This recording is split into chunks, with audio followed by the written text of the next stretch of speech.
Tesalonika bab 2 ayat 1 sampai dengan 8. Saya akan bacakan seutuhnya. Demikian firman Tuhan. Kamu sendiri pun memang tahu, saudara-saudara, bahwa kedatangan kami di antaramu tidaklah sia-sia. Tetapi sungguh pun kami sebelumnya, seperti kamu tahu, telah dianiaya dan dihina di Filipi. Namun dengan pertolongan Allah kita, kami beroleh keberanian untuk memberitakan Injil Allah kepada kamu dalam perjuangan yang berat. Sebab nasihat kami tidak lahir dari kesesatan atau dari maksud yang tidak murni dan juga tidak disertai tipu daya.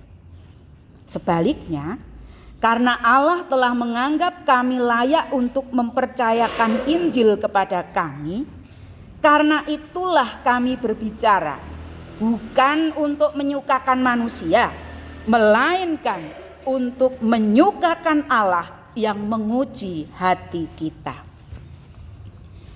Karena kami tidak pernah bermulut manis, hal itu kami ketahui dan tidak pernah mempunyai maksud loba yang tersembunyi. Allah adalah saksi. Juga tidak pernah kami mencari pujian dari manusia, baik dari kamu maupun dari orang-orang lain, sekalipun kami dapat berbuat demikian sebagai rasul-rasul Kristus. Tetapi kami berlaku ramah di antara kamu, sama seperti seorang ibu mengasuh dan merawati anaknya. Demikianlah kami dalam kasih sayang yang besar akan kamu, bukan saja rela membagi Injil Allah dengan kamu, tetapi juga hidup kami sendiri dengan kamu, karena kamu telah kami kasihi. Demikianlah sabda Tuhan Yesus Kristus. Yang berbahagia ialah mereka yang mendengarkan firman Allah dan yang memeliharanya. Haleluya.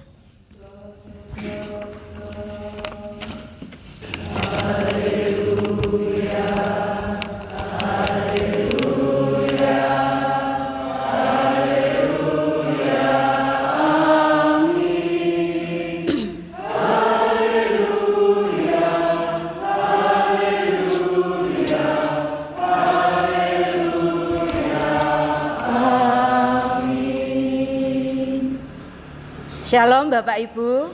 Shalom. Saya masih kelihatan enggak ini Bapak Ibu? Halo. Ya, dengan keterbatasan keadaan karena listrik mati, terpaksa kita gelap-gelapan. Yang kebetulan saya juga kondisinya gelap Bapak Ibu. Jadi mungkin yang tidak bisa melihat saya, walaupun ini sudah ada bantuan lampu emergensi, ya mudah-mudahan mungkin mendengar suara saya. Saya akan berusaha untuk bisa suaranya sampai sana, dan sampai sana. Dengar Bapak Ibu yang di luar? Halo Bapak Ibu. Ya, ya Bapak Ibu yang dikasihi Tuhan Yesus Kristus. Pada saat ini saya ingin menanyakan, kabar Bapak Ibu juga baik kan? Baik ya. Kiranya kita semua yang hadir pada ibadah saat ini selalu dalam keadaan sehat, penuh semangat, sukacita dan penuh berkat dari Tuhan. Ya, Bapak Ibu Saudara yang dikasihi Tuhan Yesus Kristus, menutup rangkaian kegiatan bulan keluarga ini, judul renungan pada saat ini sudah tertulis di belakang ini Bapak Ibu. Di sini, bertumbuh dalam kebiasaan positif. Temanya apa Bapak Ibu? Bertumbuh dalam kebiasaan positif. Nah, di awal renungan ini juga saya punya 2 pertanyaan Bapak Ibu. Nah, Bapak Ibu semua paham bahasa Jawa kan? Estu nggih? Ya, saya hanya ingin bertanya, apa arti anak polah bopo kepradah? Bapak Ibu majelis, 1, artinya apa Bapak Ibu? Bu Titik.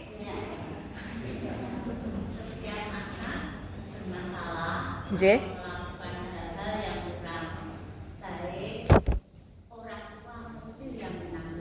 Ya, nggih. Leres Bapak Ibu? Betul, ya.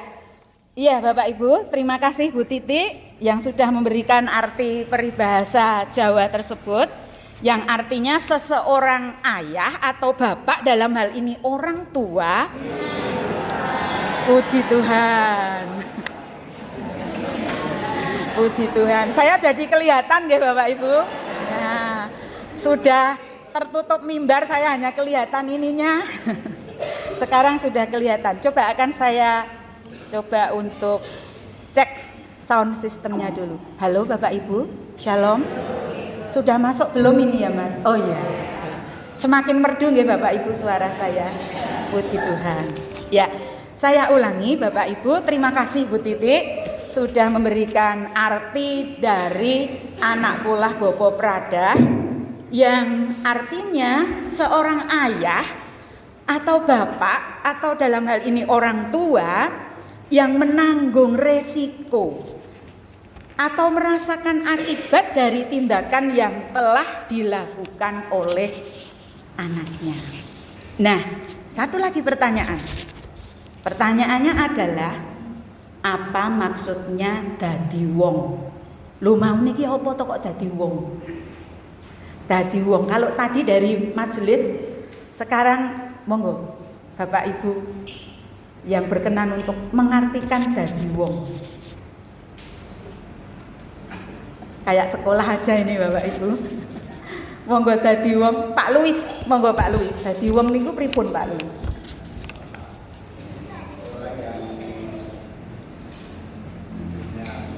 Sukses. Nggih. Ya.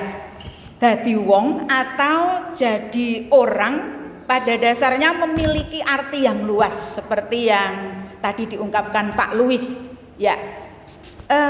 Orang yang berhasil atau sukses. Seseorang yang berhasil atau sukses di dalam hidup.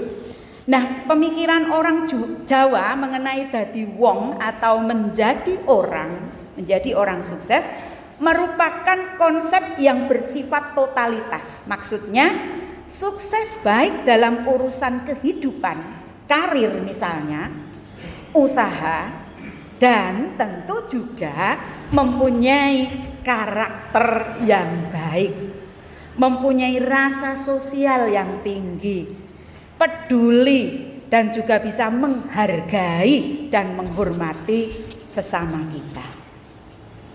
Bapak Ibu, saudara-saudari yang dikasihi Tuhan Yesus Kristus, adalah merupakan sukacita terbesar bagi orang tua jika melihat anak-anaknya tumbuh menjadi pribadi yang matang, yang baik, penuh kasih sayang, dan peduli sesama. Sepertinya ada kelegaan, ada kebanggaan tersendiri bagi orang tua ketika anak-anaknya yang selama ini diasuh dalam cinta kasih telah menjadi pribadi yang baik, yang bisa menghormati, menghargai orang lain, dan tentu saja menghormati orang tuanya sendiri, dan hidup seturut dengan kehendak Tuhan. Seakan-akan jerih payahnya yang dilakukan selama ini tidak sia-sia. Merasa ada hasilnya. Para orang tua merasa telah terwujud harapannya, yaitu menolong anak-anaknya untuk menjadi orang atau dadi wong tadi.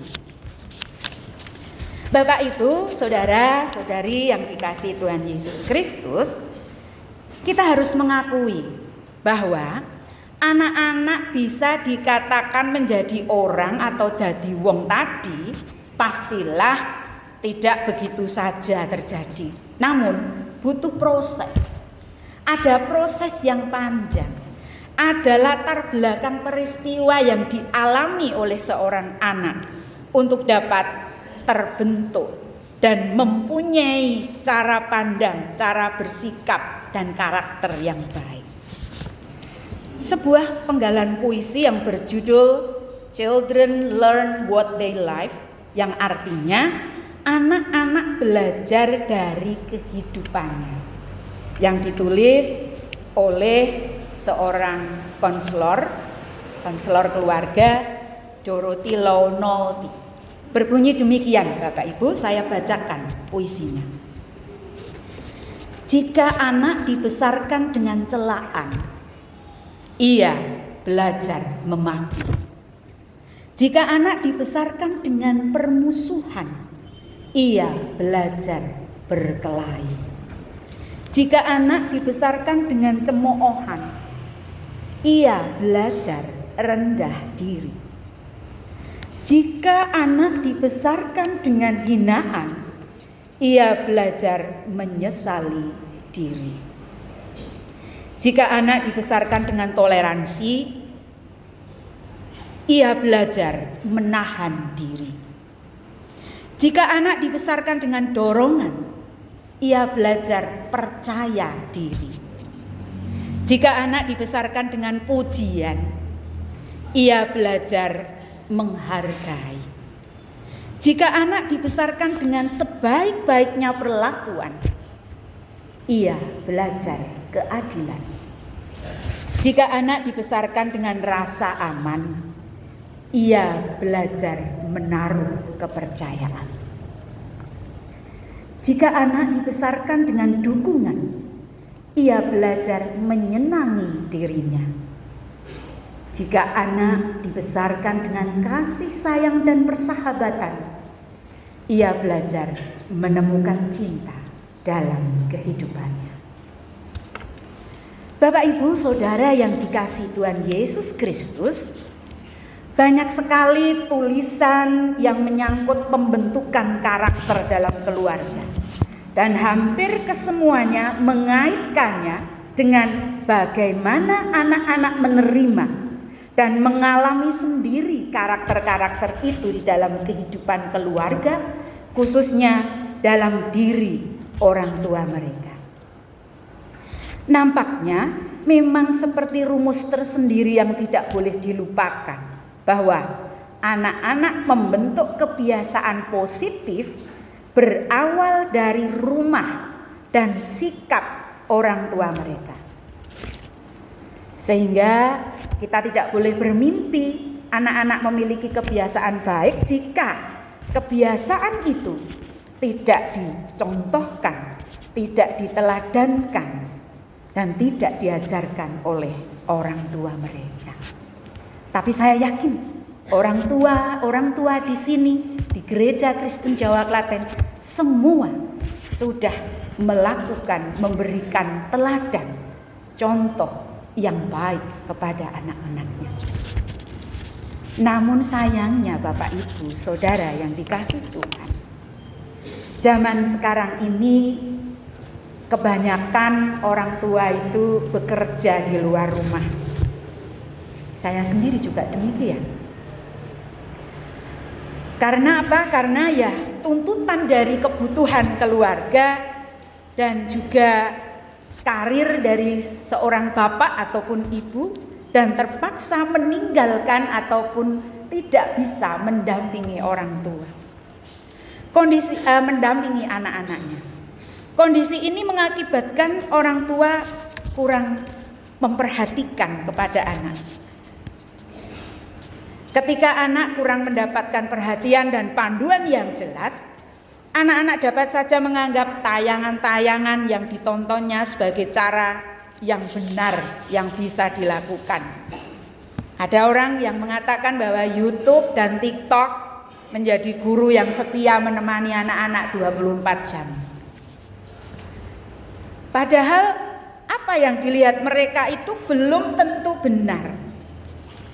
Pengaruh-pengaruh yang buruk dapat menguasai mereka dan memungkinkan bahwa mereka menganggap kebiasaan buruk itu sebagai kebiasaan yang baik dan benar.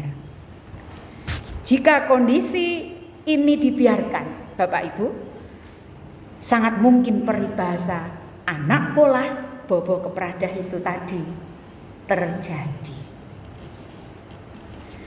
Bapak Ibu Saudara yang dikasihi Tuhan Yesus Kristus, Dr. Masaru Emoto Kalau mendengar namanya seperti ini kira-kira orang mana ini Bapak Ibu? Orang Jepang, ya. Seorang penulis buku terlaris yang ada di New York Times, ya. Seorang penulis buku terlaris New York Times, lahir tanggal 22 Juli 1943. Benar tadi, di Yokohama, Jepang.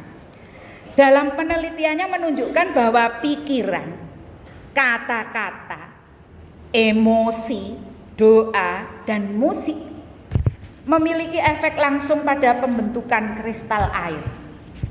Air loh ini Bapak Ibu, mempengaruhi air. Nah, tetapi manusia kita sebagian besar komposisi yang ada di dalam tubuh kita adalah air. Maka pikiran dan kata-kata itu juga dapat mempengaruhi perkembangan seorang manusia. Menurut Dr. Emoto tadi, bila hal-hal baik yang ditangkap oleh air, maka bentuk kristalnya itu akan indah. Tetapi jika sebaliknya kata-kata buruk yang ada atau yang berdekatan dengan air tadi, bentukan kristalnya itu juga jelek.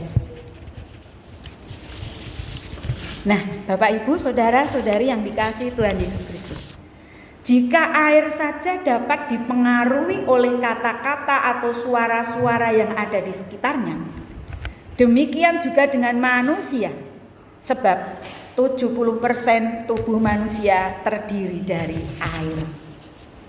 Bila kita ingin agar kita maupun orang-orang di sekitar kita, termasuk anak-anak kita, dapat bertumbuh dengan baik, maka masing-masing dari kita harus menjadi lingkungan yang baik. Lingkungan yang baik itu yang bagaimana Bapak Ibu?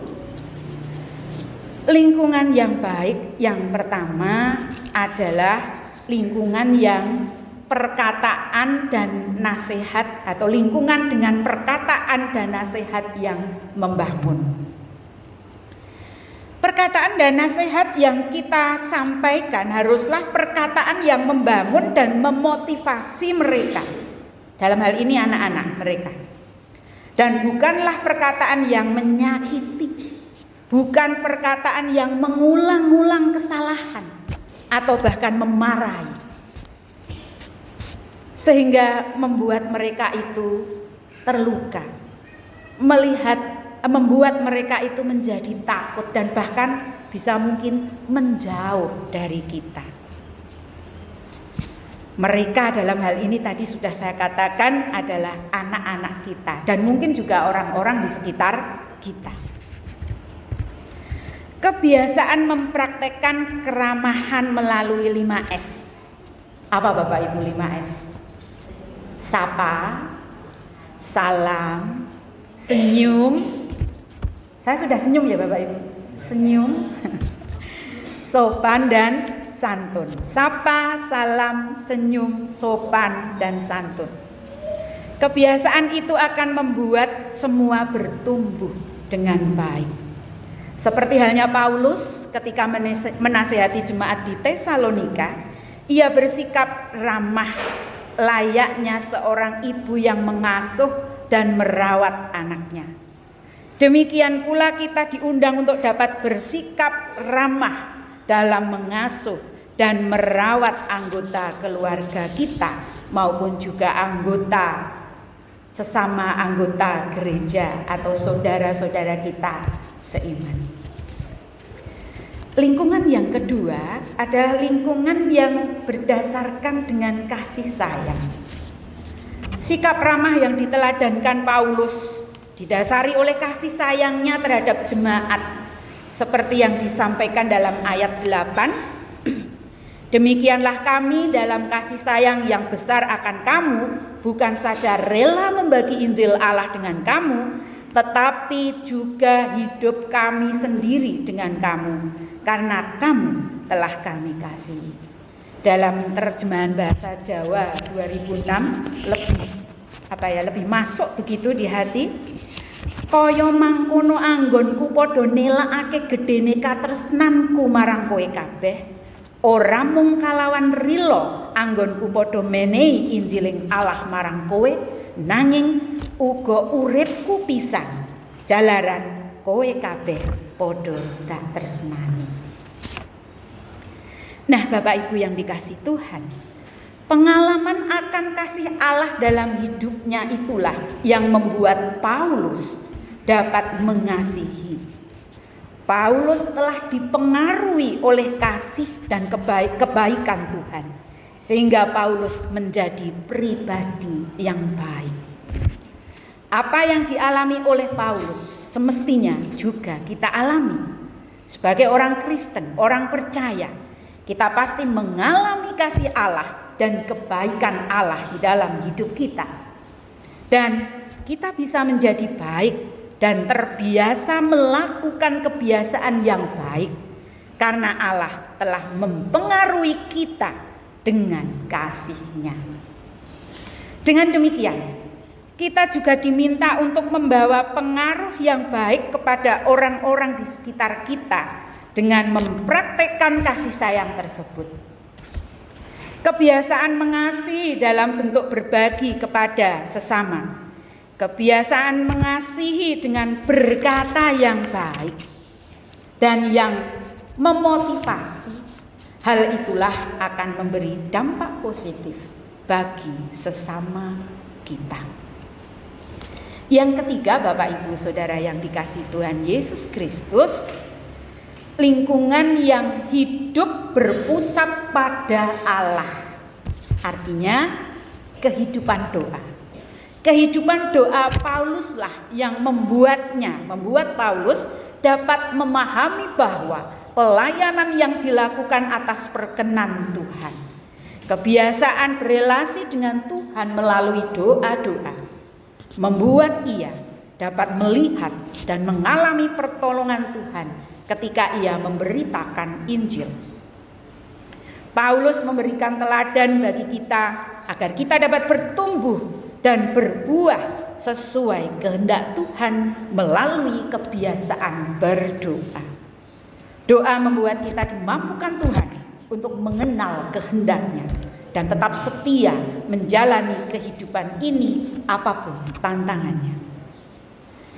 Kebiasaan ini perlu kita wariskan kepada anggota keluarga kita, anak-anak kita. Sebagai contoh dengan membiasakan doa bersama dalam keluarga. Bapak, Ibu, dan juga anak-anak. Tadi malam juga dibahas demikian.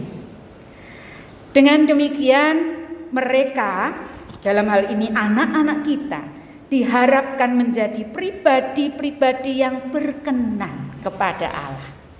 Yaitu dengan perkataan dan nasihat yang membangun yang berdasarkan kasih dan disertai dengan berdoa. Bapak Ibu Saudara yang dikasihi Tuhan Yesus Kristus, meski minggu ini adalah minggu penutupan bulan keluarga, hari ini ditutup dengan adanya kegiatan karnaval. Tema-tema tentang pembinaan keluarga telah selesai, namun bukan berarti bahwa mendidik, mengasuh, merawat keluarga dalam kasih sayang itu selesai. Justru saat ini kita semua ditantang untuk dapat mempraktekkan apa yang telah kita dengar dan dicontohkan di dalam membangun dan menumbuhkan diri sendiri dan keluarga melalui kebiasaan yang baik dan yang berkenan kepada Tuhan. Bukan proses yang mudah, tetapi bukan pula proses yang sulit. Selama ada kemauan, ada semangat untuk berubah menjadi lebih baik dan selalu mengandalkan Tuhan, maka kita semua pasti dimampukan untuk menjadi pribadi yang baik, yang melakukan seperti yang Tuhan Yesus teladankan bagi kita, dan yang tentu saja yang berkenan kepada Tuhan, yang membawa dampak yang positif bagi anak-anak kita, keluarga kita, dan semua orang. Tuhan Yesus memberkati kita semuanya. Amin. Bapak Ibu, kita akan memasuki saat teduh. Disilahkan untuk bersaat teduh.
Kita berdoa. Tuhan Yesus, mampukanlah kami semua untuk meneladan kasih-Mu. Di dalam kami mengasihi, mengasuh, mendidik, dan membimbing anak-anak kami dengan membiasakan mereka untuk bertumbuh dalam kebiasaan yang positif. Kebiasaan yang baik, yang seturut dengan kehendak-Mu, dan kami semakin layak untuk turut serta di dalam karya pelayanan-Mu bagi dunia ini. Dalam nama Bapa, Putra, dan Roh Kudus, kami berdoa. Amin.